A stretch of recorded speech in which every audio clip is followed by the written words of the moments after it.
Subscribe करा महानुभाव प्रतितीपंथ चॅनलला व बेल बटन अवश्य दाबा लेटेस्ट नोटिफिकेशन प्राप्त करण्यासाठी। दंडवत प्रणाम। जय श्री कृष्ण। मी ईश्वरदास महानुभाव सर्वांचं स्वागत करतो आपल्या महानुभाव प्रतितीपंथ या चॅनलमध्ये। आज आपण स्वामींचे एक नवीन चरित्र अध्ययन करूया। त्या चरित्रामध्ये स्वामींजवळ एक भक्त आला आणि त्या भक्ताला स्वामींपासून देवतेची विद्या झालेली होती आणि त्या भक्ताची जी विद्या आहे ती थोडी पातळ झालेली होती। म्हणजे ते विद्येचं जे काही साधना करण्याची पद्धती होती तो आचरत नव्हता आणि त्यामुळे त्या भक्ताची देवतेची जी विद्या झालेली होती स्वामींपासून त्या भक्ताची ती विद्या पातळ झालेली होती। मग तो भक्त विनंती करायला येतो, माझी विद्या व्यवस्थित व्हावी वगैरे वगैरे। स्वामी त्यांना काही एक विधी सांगतात। मग ती विद्या पातळ होते, जी पातळ झालेली आहे ती विद्या पुन्हा भरून येते, पूर्वीसारखी होऊन जाते की तशीच राहते। तर ह्याविषयी आपण माहिती करून घ्यायची या पूर्ण चरित्रामध्ये। चरित्र थोडं मोठं आहे, शेवटपर्यंत ऐका, कुठेच जाऊ नका। आणि तुम्हाला असेच जर ज्ञानवर्धक व्हिडिओ आवडत असतील स्वामींचे चरित्राचे नवनवीन तर नक्कीच हे चॅनल सबस्क्राईब करा। मी दररोज 1 ते 2 व्हिडिओ टाकत असतो स्वामींच्या चरित्राचे, लीळेचे, ज्यामध्ये तुम्हाला भरपूर माहिती भेटेल।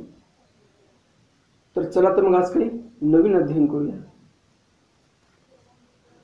दंडवत हो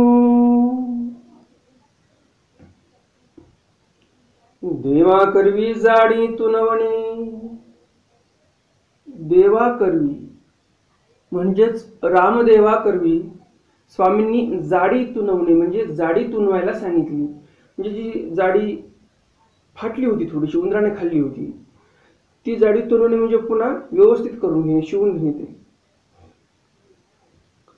एकू दिसू देवी गोसामिया ते विनविले होते।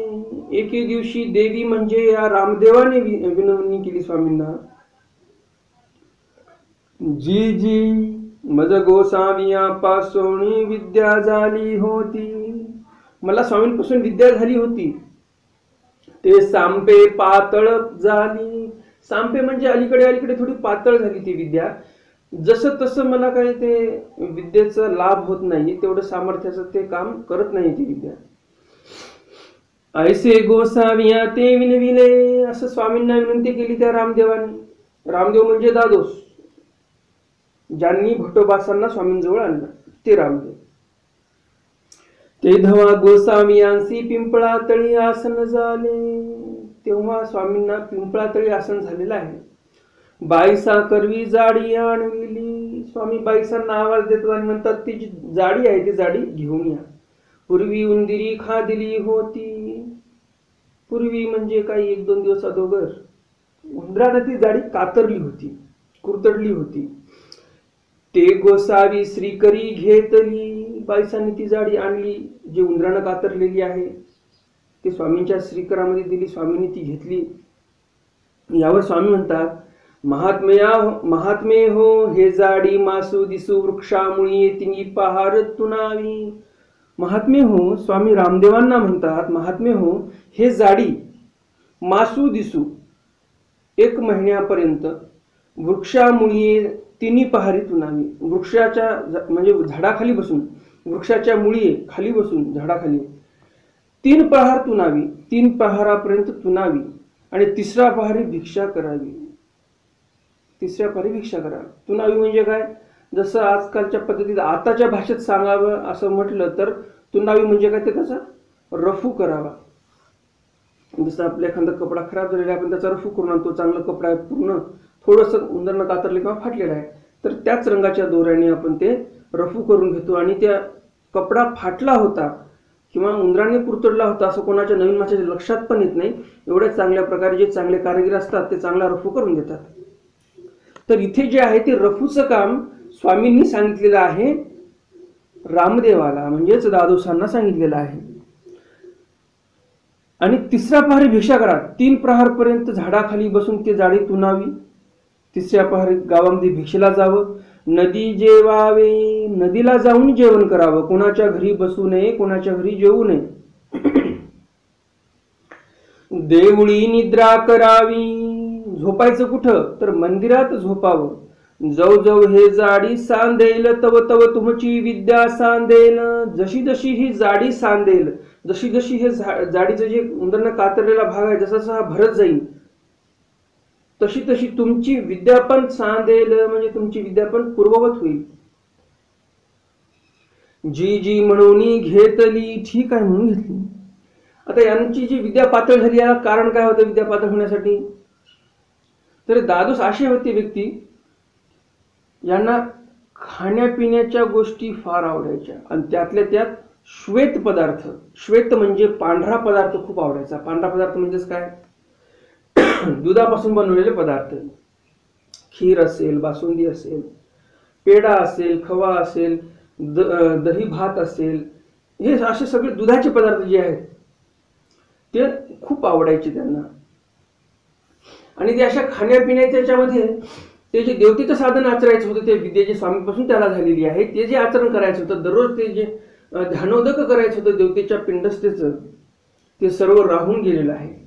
आणि म्हणून त्या देवतेच्या विद्येचं जे सामर्थ्याचं जे त्या रामदेवाच्या ठिकाणी काही चमत्कार दिसायला पाहिजे होते ते दिसायला तयार नव्हते. कारण विद्या पातळ झालेली आहे, विद्येचं सामर्थ्यच काम करत नाही बरोबर, कारण विधी आचरत नाही हा रामदेव बरोबर म्हणून.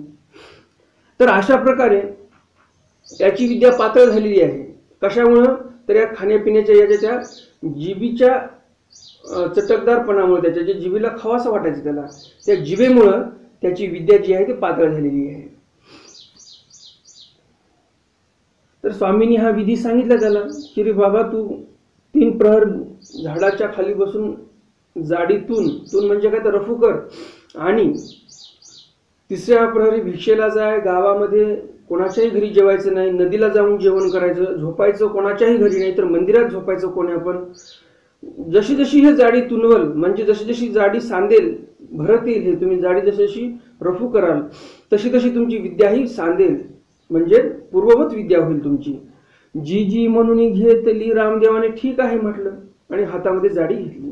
दंडवत घातले, दंडवत घातले, श्रीचरणा लागले, स्वामींच्या पाया पडले, मग निघाले. तिथून निघाले. स्वामींनी जो विधी सांगितला त्याप्रमाणे त्यांनी करायला पाहिजे होतं सर्व. ते काय करतात? ते सावखेडे आसी गेले, यलम भटाच्या डोल्हाऱ्यावरी बैसवणी जाडी तुनिती. ते गेले सावखेड्याला आणि तिथं जाऊन एलम भट्टाच्या घरी गेले आणि डोल्हाऱ्यावर बैसवणी जाडी तुनिती. बघा, दृष्टपर देव देत आहेत, सामर्थ्य भेटणार आहे. जे काही सामर्थ्य कमी झाले त्या देवतेच्या विद्येचं, रामदेवाच्या ठिकाणचं, ते पण घ्यायला तयार नाही माणूस. स्वामींनी सांगितलेला विधी आचरणाला तयार नाही हा रामदेव. तर हा कुठे गेला? एलम भट्टाच्या घरी सावखेड्याला गेला आणि डोल्हाऱ्यावर म्हणजेच काय तर बंगईवर बसलाय मस्तपैकी, आणि मग जाडी तुनणं चालू केलेली आहे, रफू मारणं. ती नहाणी ती उठी ती. मग आता रामदेव आहेत म्हणल्यानंतर ते यलमभट्ट त्यांना व्यवस्थित दररोज उठण्यानं मस्त मालिश करायची, नहाणी ती आंघोळ घालायची. ताटा ठाणविया तुंपी तांदुळी जेऊ सुती, ताटा ठाणविया तुपी तांदुळी जेऊ सुती. ताट आणि ठाणव्या म्हणजे काय? चौरंगावर ताट, त्याच्यावर तूप, तांदळाचा भात, या प्रकारे उत्तम जेवण त्याला द्यायचे. बाजे सुपवती एवढी निजती, बाज आणि त्याच्यावर सुपवती म्हणजे गादी टाकून मस्त झोपायचे. ऐसे मासू दिसी जाडी तुनिली. महिना लागलाच त्यांना असं करून, पण ते जाडी तुनवण्यासाठी म्हणजे जाडी सांधण्यासाठी, जाडीचा रफू करण्यासाठी. मग गोसावियांच्या दर्शनासी आले, स्वामींच्या दर्शनाला आले. गोसावियासी क्षमालिंगन दिले, क्षमालिंगन दिलं स्वामींना रामदेवाने. ती गोसावियासी दंडवते घातले, स्वामींना त्यांनी दंडवत घातले, श्रीचरणाला लागले, पाया पडले. जाडी बाईसा हाती दिली, रामदेवानी बाईसांकडे जाडी दिली. मग बाईसा म्हणतात, बाबा जाडी कैसी सांदिली. बाबा जाडी कशी सांदली बघा तर जैसी जाणवे ना. बाबा जाडी कैसी सांदली, जैसी जाणवे ना, म्हणजे बाईसा म्हणतात स्वामींना की जाडी अशा प्रकारे त्यांनी सांधलेली आहे, अशा प्रकारे रफू केलेला आहे की असं वाटतही नाही की ही उंदरानं खाल्ली होती आणि नंतर याला पुन्हा रफू केलेला आहे, असं वाटतही नाही. एवढ्या सुंदर प्रकारे ती जाडी सांधलेली आहे. सर्वज्ञ म्हणितले. स्वामी म्हणतात, बाई जाडी सांधली परी विद्या न संदेची. बाई जाडी तर सांधली, आपलं तर काम झालं, परंतु विद्या न संदेची म्हणजे या रामदेवाची विद्या काय सांधली नाही. याला काय ते विद्येचा जो लाभ होणार होता भविष्यामध्ये जर सांधल्या गेली असती विद्या तर तो काय याला होणार नाही. जाडी सांधली परी विद्या न संदेची, विद्या त्याची परिपूर्ण झालेली नाही. ते का बाबा? बाईसा विचारतात, का बाबा? सर्वज्ञ म्हणतील, हा महात्मा विजना जाता जैसा काही खळीये बैसावया नेई जताय. हा महात्मा असा आहे, हा रामदेव, की विजना जाता जैसा काही खळीये बैसावया नेई जताय. पूर्वीच्या काळामध्ये विशिष्ट काही अपराध केला तर त्या अपराधाला शिक्षा काय असायची? तर दिवसभर जाऊन स्मशानामध्ये बसणे ही शिक्षा असायची. तर स्वामी इथं असं म्हणतात की आम्ही यांना सांगितलं एकांतामध्ये विजन करायचं, परंतु हा महात्मा असा आहे की याला काय वाटलं, हा महात्मा विजना जाता, याला आम्ही विजन करायला सांगितलं झाडाखाली 3 पहारपर्यंत, परंतु याला असं वाटलं जैसा काही खळीये बैसावया नेई जताय. जणू काही यांना वाटलं मला फार मोठी शिक्षा झाली आता, किंबहुना तिथे जाऊन बसणे म्हणजे एक मोठी शिक्षा आहे असं त्या रामदेवाला वाटलं. ते जाऊ शकले नाही, झाडाखाली विजन करू शकले नाही. जणू काही स्मशानात बसल्यानंतर जशी भीती वाटावी तशी यांना भीती वाटली आहे असं मला वाटते, आणि म्हणून ते काही तिथे गेले नाही. विजना जाता जैसा काही खळीये बैसावया नेई जताय. देवी म्हणितले जी जी सर्वज्ञ म्हणितले. हो म्हणे, बरोबर आहे. रामदेव म्हणतात असंच वाटलं मला. सर्वज्ञ म्हणते हांगा तुमते येथोनी ऐसिया म्हणितले. स्वामी म्हणतात, तुम्हाला मी असं करायला सांगितलं होतं का? विधी असा सांगितला होता की येलंभटाच्या घरी जा सावखेड्याला, डोलारावर बसून जाडीतून आणून सांगितलं होतं, बंगईवर बसून ताटी ठाणव्या तुपी तांदुळी जेवावे. ताट ठाणव्या, चौरंगावर ताट ठेवून तुपा तांदळाचं म्हणजे तूप आणि भाताचं जेवण करावं असं सांगितलं होतं मी तुम्हाला. बाज सुपेतविरीने जावे, बाजावर झोपा असं सांगितलं होतं का तुम्हाला मी? असे तुमते म्हणितले होते असं म्हणलं होतं का मी? असं स्वामी विचारतात त्यांना. येथोनी तुमते ऐसे म्हणितले होते की, स्वामी म्हणतात आम्ही तुम्हाला असा विधी सांगितला होता, 3 पहार वृक्षातही जाडी तुनावी, विजन करावे, झाडाखाली जाऊन बसावे एकदम एकांतामध्ये, 3 प्रहारपर्यंत जाडी तुनावी, 3रा प्रहरी भिक्षेला जावे आणि नदी जेवावी, नदीकाठी जाऊन जेवण करावं. असं तुम्हाला चौरंगावर ताट ठेवून मस्त तूप आणि भात जेवायला सांगितलं थोडी होतं आम्ही. तेवळी आणि देवळी निद्रा करावी. स्वामी म्हणतात तुम्हाला घरी कोणाच्या जाऊन बाज टाकून त्याच्यावर गादी टाकून असं झोपायला सांगितलं नव्हतं. देवळी निद्रा करावी, एखाद्या मंदिरामध्ये झोपायला सांगितलं होतं आम्ही तुम्हाला. ऐसे तुमते म्हणितले होते की, असं मी तुम्हाला म्हटलं होतं की. सर्वज्ञ म्हणितले. यावर स्वामी म्हणतात, अजूनही तरी करात जरी कराल तरी द्वापरीचा सहस्रुवरिखा आयुष्य होईल. स्वामी म्हणतात अजूनही वेळ गेलेली नाही, अजूनही जा. आमचा विधी आचरा आम्ही सांगितलेला, तुम्हाला द्वापरीचा सहस्रुवरिखा आयुष्य होईल. जे द्वापर युगामध्ये आयुष्य होतं 1000 वर्षाचं, ते आयुष्य तुम्हाला होईल. कारण कर्मभूमीची देवता जी आहे त्या देवतेची जर विद्या झाली तर 1000 वर्षाचं आयुष्य होत असते. म्हणून स्वामी म्हणतात की तुम्हाला ही विद्या परिपूर्ण होईल आणि तुमचा 1000 वर्षाचं आयुष्य होईल. अतीत अनागत वर्तमान त्रिकाळ ज्ञान होईल. त्रिकाळ ज्ञान होईल, भूत भविष्य वर्तमान या त्रिकाळाचं तुम्हाला ज्ञान होईल. आणि असा चमत्कार दाखवल्यामुळं राये ईश्वरत्वे मानिती, हे सगळे राजे लोक जे आहेत तुम्हाला ईश्वर म्हणून मानतील. तर देव उगेची होते, रामदेव उगेची होते, गप्प बसले, परंतु म्हणले नाही की चला ठीक आहे एवढं सामर्थ्य प्राप्त होत आहे, किमान दृष्टपरतरी आपल्याला देव देत आहेत तर आपण करूया तेवढा विधी, असं मनामध्ये वाटलं नाही. मग अशा पद्धतीचा जो जीव असेल त्याला खरंच अदृष्टपर आवडेल का? ईश्वर प्राप्ती वगैरे वगैरे नाही. हाच तो रामदेव आहे जो रामदेव काय म्हणतो की आपुली ब्रह्मविद्या ते राया राणी की जो. स्वामी काय म्हणतात त्याला एके दिवशी, तो स्वामींना म्हणतो की मला विद्यामार्ग निरूपण करावा देवतेचा. स्वामी म्हणतात रामदेव हो, आमच्याकडे ब्रह्मविद्या नावाची विद्या आहे, ज्या विद्येमुळे या जीवाचं या भवबंधनापासून मुंचन होते आणि ईश्वर प्राप्ती होते. तर ते विद्या का विचारत नाही तुम्ही? स्वामीला वाटतं काहीतरी याच्या जीवाचं भले झालं पाहिजे. पुनरुपी जननम पुनरुपी मरणम पुनरुपी जननी जठरे शयनम, हे जे चक्र चालू आहे, हे चक्र, या चक्रापासून याचं मुंचन होईल, मुक्तता होईल असं परमेश्वराला वाटलं. पण हा रामदेव काय म्हणतो, जी जी आपुली ब्रह्मविद्या ते राया राणी कीजो. तुमची ब्रह्मविद्या आहे ना, तुमच्या एखाद्या राणीला सांगा, राजाला सांगा, एखाद्या मोठ्या राणीला सांगा, त्यांना सांगा त्या विद्येचं मला घेणं देणं नाही. माते आमुचा, मला तर माझा विद्या मार्ग निरूपावाजी, देवतेचा मग विद्या मार्ग सांगा, आम्हाला देवतेची विद्या सांगा, ब्रह्मविद्येचं आम्हाला घेणं देणं नाही, असं तो रामदेव तिथे उत्तर देतो स्वामी. बरं, आता इथे या चरित्रामध्ये स्वामी सांगतात, ठीक आहे रे बाबा, तुला विद्या मार्ग सांगितलं मी, त्या विद्या मार्गाचं तुला आचरण करता आलेलं नाही. किमान आता हे विद्या तुझी पातळ झालेली आहे, याच्यासाठी विधी सांगितला मी तुला, ते व्यवस्थित व्हावं तुझं विद्या म्हणून, तर ते तरी व्यवस्थित कर. तेही व्यवस्थित केलं नाही, पहिला चान्स गेला. स्वामींनी दुसरा चान्स दिलेला आहे, हे पुन्हा देवतेची विद्या व्यवस्थित करून घेण्यासाठी. अजूनही करा म्हणतात देव. एकदा नापास झाले म्हणून काय झालं, पुन्हा परीक्षा द्या, पुन्हा विधीचं आचरण करायला लागा. 1000 वर्षाचं आयुष्य होईल, त्रिकाळज्ञान होईल, सगळे राजे लोक तुम्हाला ईश्वरत्व मानतील, ईश्वर पुरुष आहे म्हणून मानतील, एवढं तुमचं सामर्थ्य वाढेल. तव ते उगेची होते गपचूप बसले, हेही हो असं म्हणले, रामदेव म्हणले नाही, हो म्हणून उत्तर दिलं नाही. मग सर्वज्ञ म्हणितले, मग स्वामी म्हणतात, तैसे का होईल पोरासी, आपे याचा परिवरी पाये पसरुनी मरावे असे, ते का चुकेल. स्वामी म्हणतात, असं का बरं करेल हा रामदेव, देव आम्ही सांगितलेल्या विधीचं आचरण करणारच नाही. त्या आपयोग जे आहेत, त्या आपयोच्या ओसरीवर यांना पाय पसरून मरायचं आहे, ते काय चुकणार आहे त्यांच्याकडून. 1000 वर्षाचं आयुष्य द्यायला तयार आहोत आम्ही, घ्यायला तयार नाही हा माणूस. पुढे स्वामी दृष्टांत सांगतात, पस्याचे पायली काय येईल.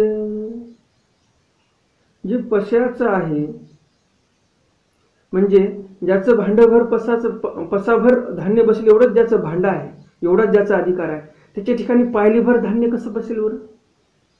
याची योग्यता जेवढी आहे रामदेवाची, थोडंफार खायचं, आपलं पोटापुरतं लोकांना बोलायचं, 4 गोष्टी सांगायच्या आणि पोट भरायचं, याचं भांड जेवढूच आहे.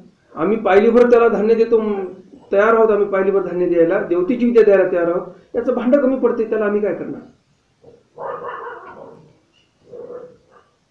सर्वज्ञ म्हणते, यावर स्वामी म्हणतात, कोणी एक जळमांडवीची रोप पाणी अंतू घाली. कोणीतरी एक व्यक्ती पाण्यामध्ये जळमांडवीचं रोप घालतो. वारी याचे नियोग्य करून ते अशी मुळी रजबैसे, तेथ आणिक बेंचाड उठी.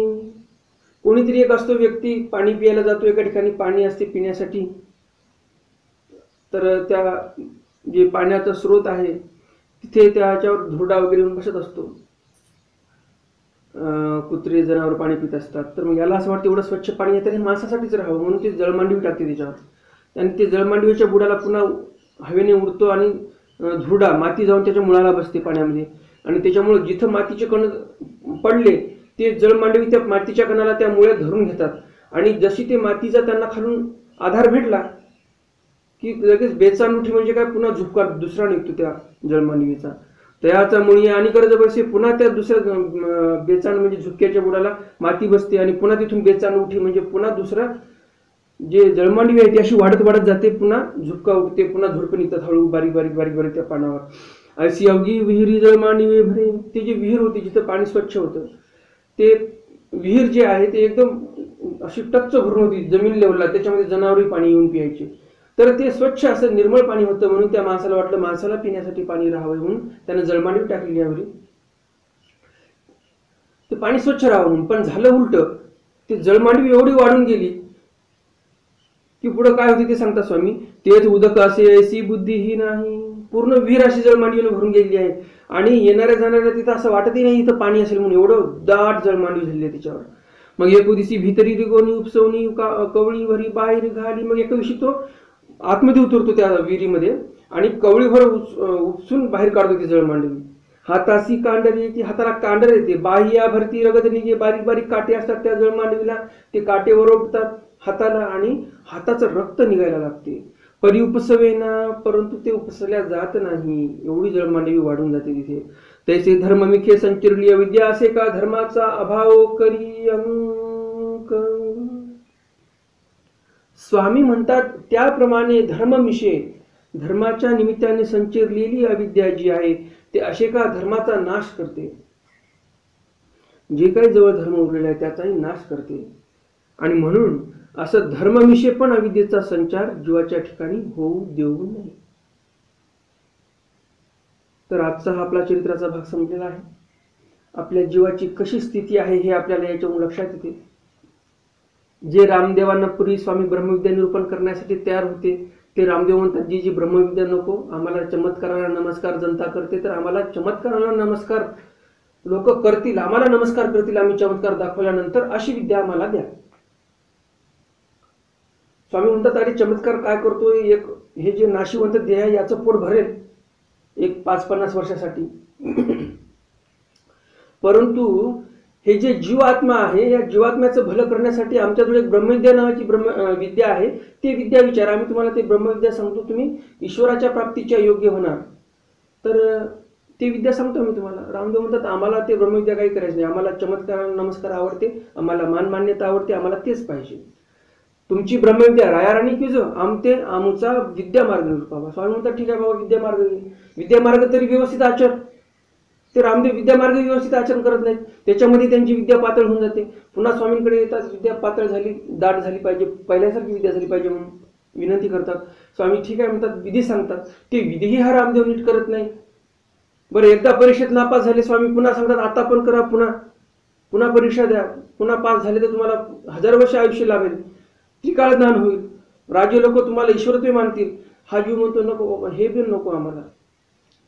तर असा जीव आहे जेवढी ढील दिली तेवढी हा ढिला होऊन जातो, तेवढा हा नरकात जाण्याचा तयारीत असतो. कारण जीवाच्या मतित्रय आहेत, अधमती, अधगती, अधरती. ह्या ज्या मती आहेत त्या जीवाच्या अध म्हणजे नरकाकडे जाण्यासाठीच मती आपल्याला तत्पर असते. अधगती आहे, गती कशी आहे, वर जाण्याची गती नाही परमेश्वराकडे, अध म्हणजे नरकाकडे जाण्याची गती आहे, याची चाल आहे. आणि अधरती, आणि याला अनुभव कसे आवडतात, अधरती अनुभव पण याचे, अध म्हणजे नरकाकडे नेण्यासारखे अनुभव याला आवडतात. तर आजचा हा भाग आपल्या चरित्राचा संपलेला आहे. घरीच राहा, सुरक्षित राहा, बाहेर कुठेही जाऊ नका आणि ऐकत राहा मानवभाव प्रतिपंथ चॅनल, ज्यावर तुम्हाला दररोज स्वामींचे नवनवीन चरित्र ऐकायला भेटतात. दंडवत हो.